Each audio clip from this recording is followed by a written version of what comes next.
Good morning, everyone. It is Wednesday, April 22nd. One of the things that has brought a level of normalcy each week for me has been the practice of leading Bible study for our community on Wednesdays. And again, we'll be doing that today at noon in English, and then we have Bible study in Spanish at 7 o'clock tonight. Today's focus for our Bible studies is the gospel story for Sunday, which is the road to Emmaus, where we have Jesus encountering two disciples on the road. And then as we get to the end of the story, they invite Jesus to stay with them, and they have a meal together, and it's in the breaking of the bread at that table as Jesus blesses the bread and then shares it with them that they finally recognize him.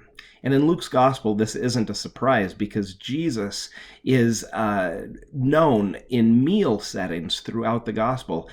In Luke 7, verse 34, we have Jesus being accused of being a glutton and a drunkard and a friend to tax collectors and sinners, because Jesus is always being found eating with every different type of person, not just the powerful. And yes, he does eat with the powerful and rich, but he also eats with folks that the powerful and rich would never dream to eat with.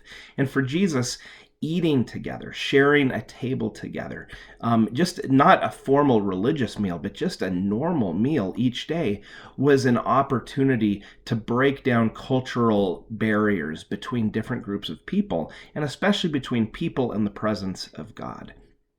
For us, our communion meal is something that I miss greatly during this time of social distancing, even though we've been practicing communion digitally since Easter. It's different than being in person. I miss the tactile experience of having the sheep herder bread that our altar guild takes good care to have on the altar each week, and to have that in my hands. And one of the things I've been missing is the sheep herder bread every week. When I distribute it out to everybody, it makes a gigantic mess. I don't know if you've ever noticed this when you come up for communion, but the bread, it flakes off, and I can't keep it in the white cloth, and so it's all over the ground. It's just an absolute mess. And I think in some realities, that is a great example for what meals are supposed to be like. It's sort of like also dining with our kids at the table, is that those tables are never clean. They're never orderly. They're not prim and proper. They are a place of messiness, a place where things are just real.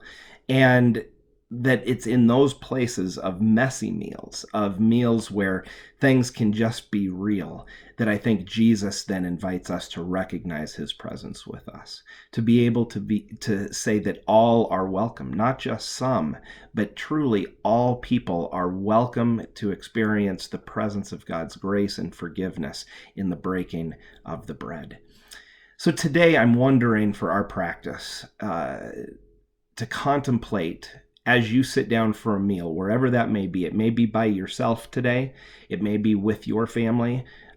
It could even be virtually. I know a lot of people are sharing meals over FaceTime or over Zoom calls or whatever it may be.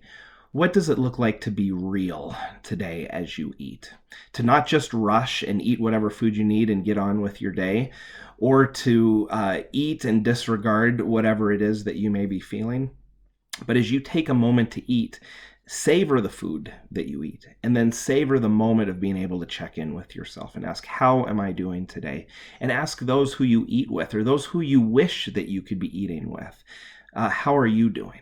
And have it be a reminder that our meals are those relational moments where we take care of one another, where we engage one another, where boundaries can be broken down between those places where we struggle to be vulnerable with ourselves and with one another, and that it's there that Jesus meets us and that Jesus can be revealed in those moments.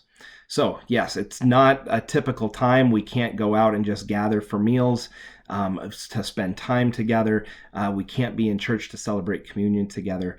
But I think that this story from Luke 24 can give us an invitation to experience Jesus wherever we may celebrate a meal today.